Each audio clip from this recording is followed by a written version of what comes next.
हमारे देश की जनसंख्या 130 करोड़ से भी ज़्यादा है और इतनी बड़ी जनसंख्या होने के साथ साथ हमारा देश दुनिया का सबसे कल्चरली डाइवर्स देश भी है, जहां हर धर्म और नस्ल के लोग रहते हैं। देश में इतनी ज़्यादा विविधता होने के बावजूद हमारे देश के संविधान में इक्वालिटी ऑफ स्टेटस और अपॉर्चुनिटी की बात कही गई है। लेकिन सही मायनों में इक्वालिटी तभी स्टैब्लिश हो पाएगी जब मेन स्ट्रीम यानी कि मुख्य धारा से कटे हुए लोगों को भी देश के एडमिनिस्ट्रेशन और गवर्नमेंट की इंपॉर्टेंट पोस्ट के लिए अपॉइंट किया जाएगा। और साल 2022 के प्रेसिडेंशियल इलेक्शंस में हमें बिल्कुल ऐसी ही इक्वालिटी देखने को मिली।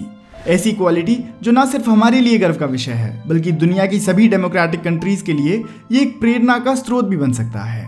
और बिल्कुल इसी वजह से आज की इस वीडियो में हम हमारे देश की प्रेसिडेंट बनने वाली द्रौपदी मुर्मू की लाइफ स्टोरी और पॉलिटिकल करियर के बारे में विस्तार से जानेंगे। तो द्रौपदी मुर्मू का जन्म 20 जून 1958 को उड़ीसा के मयूरभंज जिले के एक संताली ट्राइबल परिवार में हुआ था। इनके पिता और दादा दोनों पंचायती राज सिस्टम की पॉलिटिक्स से जुड़े हुए थे। अपनी प्राइमरी और सेकेंडरी एजुकेशन कंप्लीट करने के बाद एक स्कूल टीचर के रूप में सबसे पहले इन्होंने अपनी टीचिंग करियर की शुरुआत करी और इसी दौरान उड़ीसा के रैरंगपुर में स्थित श्री औरोबिंदो इंस्टीट्यूट में इन्होंने असिस्टेंट प्रोफेसर के रूप में काम किया।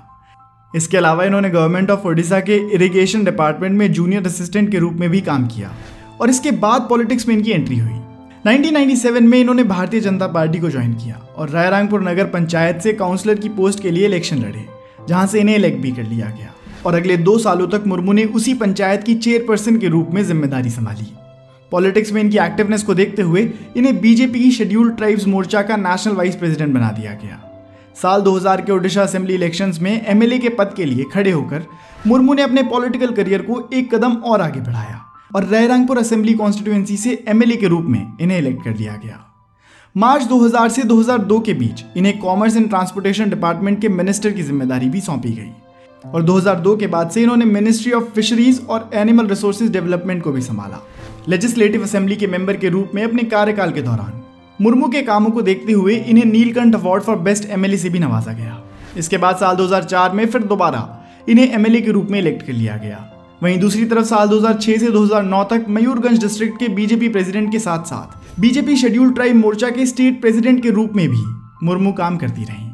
मुर्मू की पॉलिटिकल लाइफ में सब कुछ सही चल रहा था, लेकिन अचानक उनकी पर्सनल लाइफ में कुछ बहुत बड़ी परेशानियां आईं, जिन परेशानियों ने उन्हें हताश कर दिया। साल 2009 में एक एक्सीडेंट की वजह से द्रौपदी मुर्मू के बेटे की डेथ हो गई, जिसकी वजह से इनकी मेंटल हेल्थ पर काफ़ी असर पड़ा और ये काफ़ी समय तक डिप्रेशन में रहीं।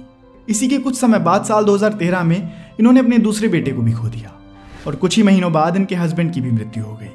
और इन घटनाओं के बाद किसी के लिए भी डिप्रेशन में जाना स्वाभाविक है। द्रौपदी के अनुसार अपने इस डिप्रेसिव मेंटल जोन से बाहर निकलने के लिए वो ब्रह्म कुमारी संस्था से जुड़ी, जिससे इन्हें काफ़ी मदद मिली और इस भयावह स्थिति से बाहर निकलने के बाद इन्होंने जनता की सेवा करने के अपने लक्ष्य पर दोबारा काम करना शुरू किया और 18 मई 2015 को द्रौपदी मुर्मू ने झारखंड की गवर्नर के रूप में शपथ ली।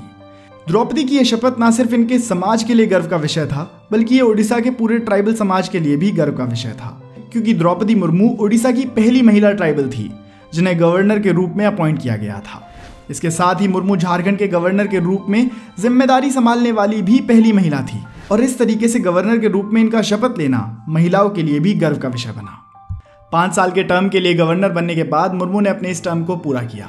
अपने कार्यकाल के दौरान द्रौपदी ने कई ऐसे बिल्स को रिफ्यूज भी किया जिसे झारखंड लेजिस्लेटिव असेंबली से अप्रूवल मिल चुका था। इसके साथ ही गवर्नर के रूप में कार्यरत रहते हुए द्रौपदी मुर्मू ने कोरोना के समय में वीडियो कॉन्फ्रेंसिंग के जरिए अपने कई इनिशिएटिव्स को आगे बढ़ाया। अपने कार्यकाल के दौरान ही मुर्मू ने अनाउंस किया कि उनकी मृत्यु के बाद उनकी आंखों को रांची के ही कश्यप मेमोरियल आई हॉस्पिटल में डोनेट कर दिया जाए। और फाइनली द्रौपदी मुर्मू के डिप्लोमेटिक वर्क एथिक्स और विजनरी गोल्स को देखते हुए इन्हें प्रेसिडेंट ऑफ इंडिया के 2022 के इलेक्शन के लिए एनडीए की ओर से नॉमिनेट किया गया। मतलब अब ये कहने में कोई शक नहीं है कि द्रौपदी मुर्मू हमारे देश की अगली राष्ट्रपति होंगी और देश के सबसे बड़े पद की जिम्मेदारी संभालने वाली वो पहली ट्राइबल महिला भी होंगी। खैर, इससे पहले भी साल 2012 के प्रेसिडेंशियल इलेक्शन में शेड्यूल्ड ट्राइबल कम्युनिटी से ही बिलोंग करने वाले पूर्णो अगितोक संगमा को प्रेसिडेंट पोस्ट के लिए नॉमिनेट किया गया था, लेकिन क्योंकि उनका नॉमिनेशन सत्ताधारी पक्ष की ओर से नहीं था, इसलिए उन्हें हार का सामना करना पड़ा। द्रौपदी मुर्मू का भारत के प्रेसिडेंट के रूप में इलेक्ट किया जाना भारत में मौजूद समानता की व्यवस्था का अब तक का सबसे बड़ा सबूत है।